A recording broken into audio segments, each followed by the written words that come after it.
boa noite amigas, amigos, bem-vindos a mais esse encontro, a mais este momento de aprendizado, né?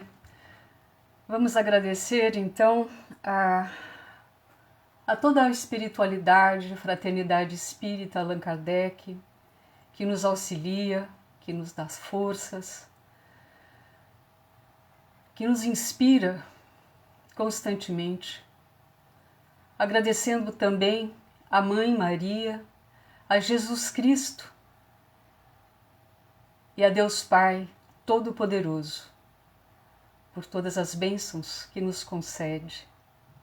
A mensagem do dia é positividade e está contida no livro O Caminho da Felicidade, de Humberto Roden.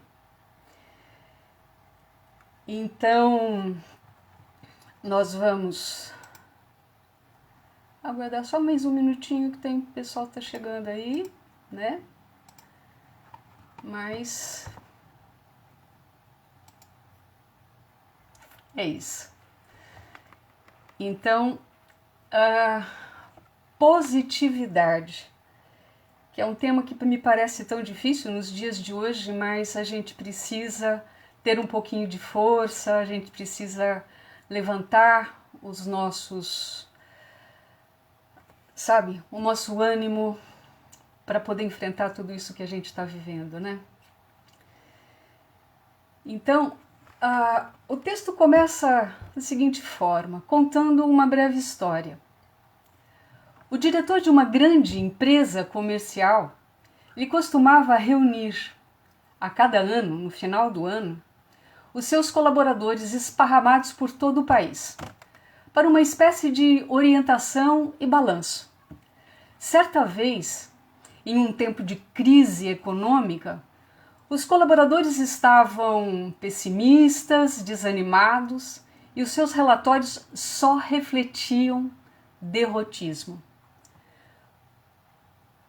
O diretor escutou em silêncio o depoimento e as lamúrias de cada um, depois levantou-se, suspendeu na parede um grande cartaz branco com um pequeno ponto no centro e perguntou a cada um deles: "O que é que você está vendo?" Eu vejo um ponto vermelho." "E você?" "Eu vejo um ponto vermelho num papel branco." "E você lá no fundo, o que você vê?" "O mesmo." "E você aqui na frente, o que é que você vê?" "Um ponto vermelho num cartaz branco." "Mas será possível?" exclamou o diretor. "Será possível que vocês só enxergam apenas um ponto vermelho? Ou então um ponto vermelho num papel branco? Será que ninguém enxerga um enorme cartaz com um pequenino ponto ao centro? Será que ninguém enxerga que o cartaz é 1000 vezes maior que o ponto?"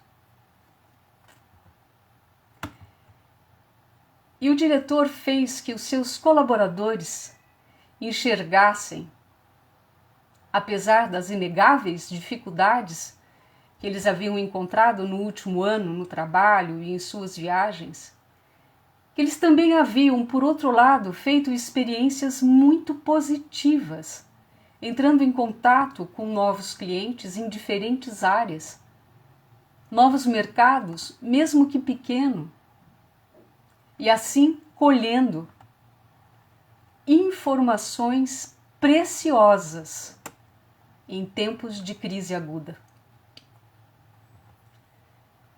O diretor fez ver que pensar positivamente em meio às negatividades é essencial para melhorar a situação, porque o pensamento é uma força criadora, quando positivamente orientado, e é uma força destruidora, quando orientado negativamente.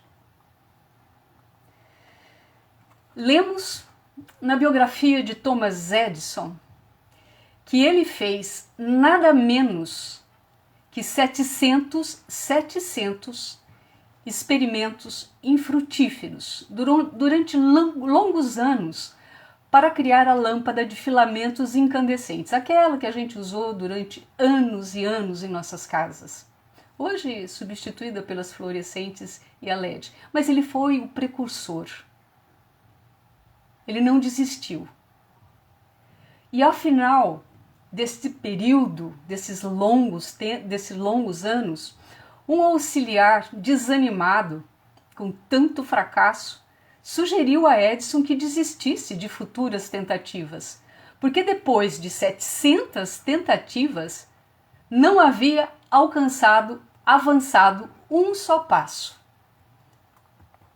Como? O quê? Exclamou o inventor. Não avançamos um passo? Não! Avançamos 700 passos rumo ao êxito final. Sabemos de 700 coisas que mantínhamos anos atrás e que hoje não nos iludem mais. E isso você chama de perda de tempo?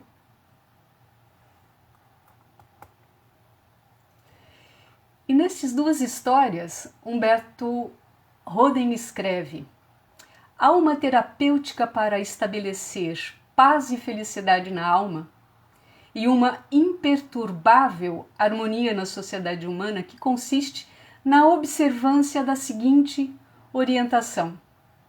E ele escreve: homem, habitua-te a atribuir sempre ao próximo as virtudes que descobres em ti e atribuir a ti as faltas que encontras no próximo.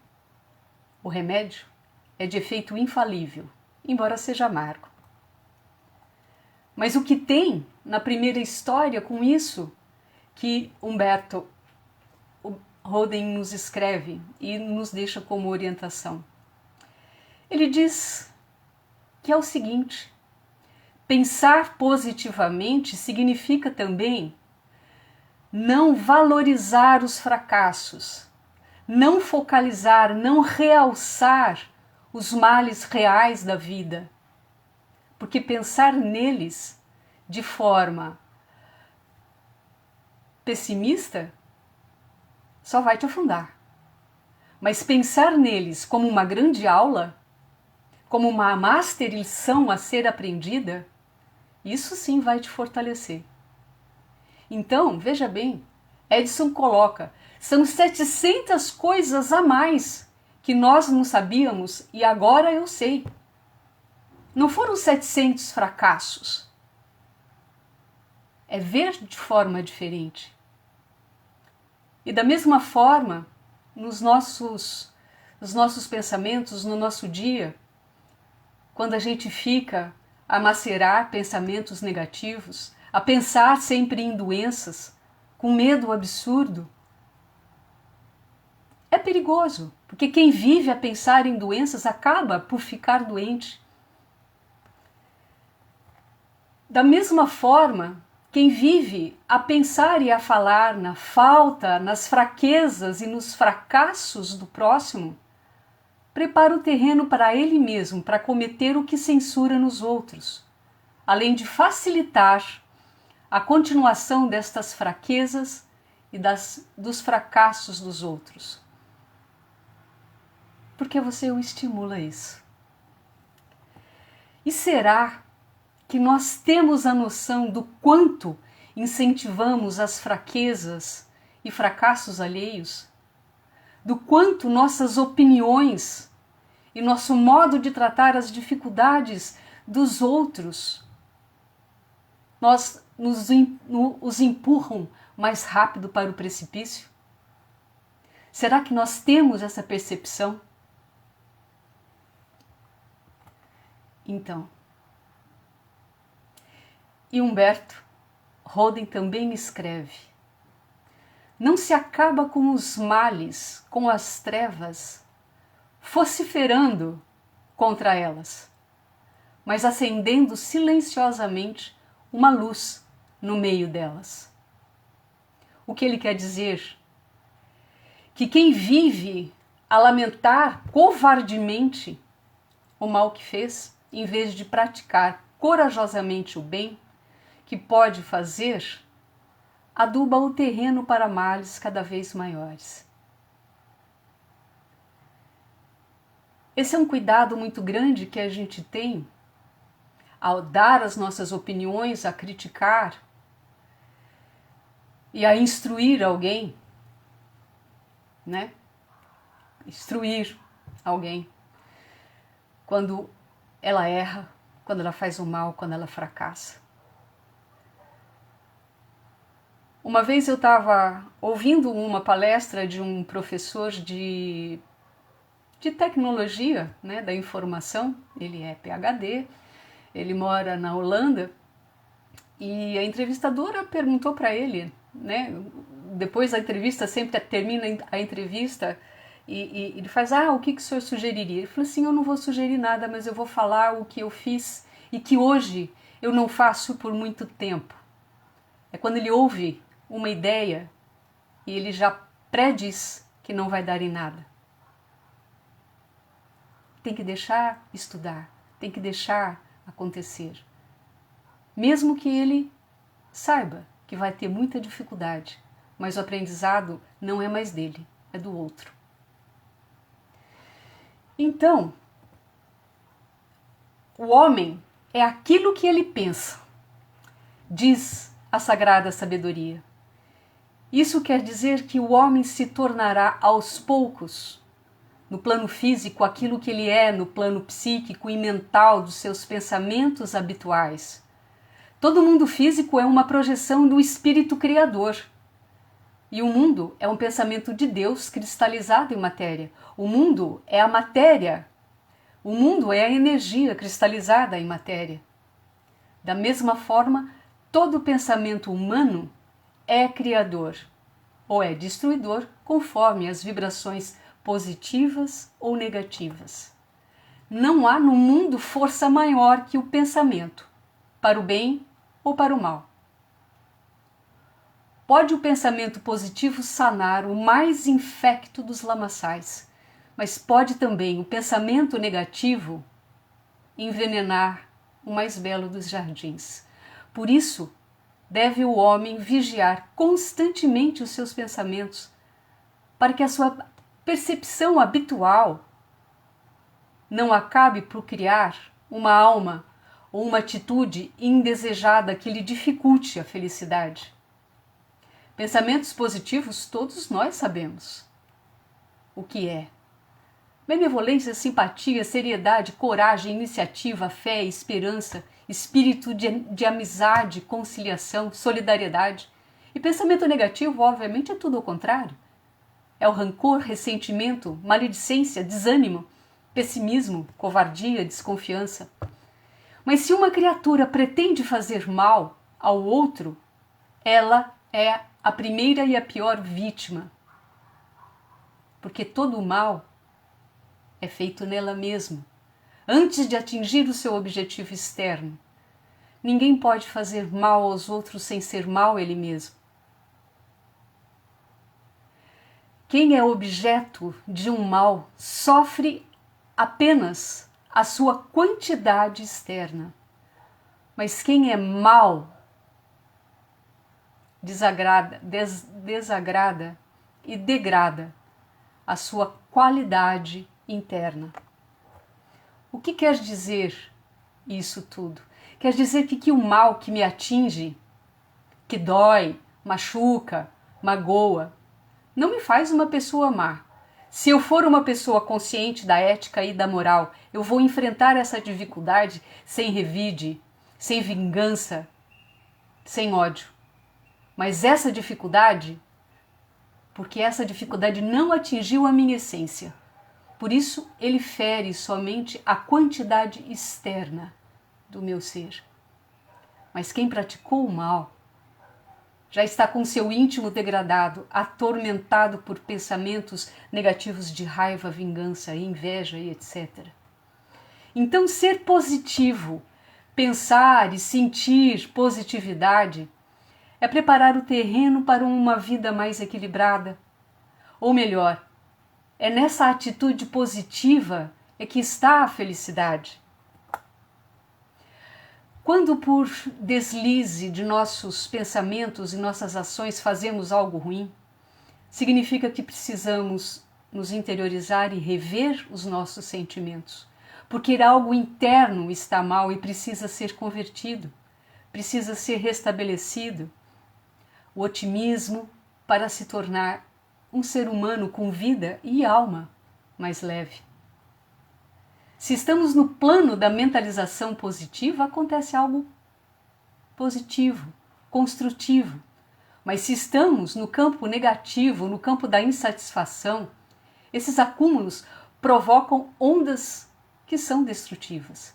Estamos vivendo momentos difíceis, de muita prova, de muita expiação, e temos de cuidar para que essas ondas pesadas não afete o íntimo de cada um e influencie na crença de dias melhores. Vamos buscar isso. Vamos fazer crescer o que há de bom dentro de nós. Mesmo com tanta dor, manter o que há de positivo, alimentar essa esperança de um mundo melhor, porque nós podemos. Agradeço a todos pela presença e oração final eu trago uma prece do Livro dos Espíritos que nos diz: Deus infinitamente bom, humildemente agradeço os benefícios que me concedeste. Eu seria indigno da vossa bondade se os atribuísse ao acaso e somente aos meus próprios méritos. Bons espíritos, que executastes os desígnios de Deus, e a vós, sobretudo, meu anjo de guarda, aceitai o meu agradecimento. Afastai de mim a ideia de orgulhar-me e de praticar o que recebi em qualquer tipo, em qualquer sentido, que não seja o do bem. Agradeço-vos pelas bênçãos do dia, pela minha saúde e pelo meu trabalho. Agradeço pela vida de todos e pelo bom acolhimento de todos que daqui partiram. Assim seja. Como eu disse, meus amigos, esse texto é do livro Caminho da Felicidade, de Humberto Roden, e essa é a minha mensagem do dia de hoje. Agradeço a presença, agradeço todo o carinho. Marta, Letícia, Leda, obrigado e até a próxima. Boa noite.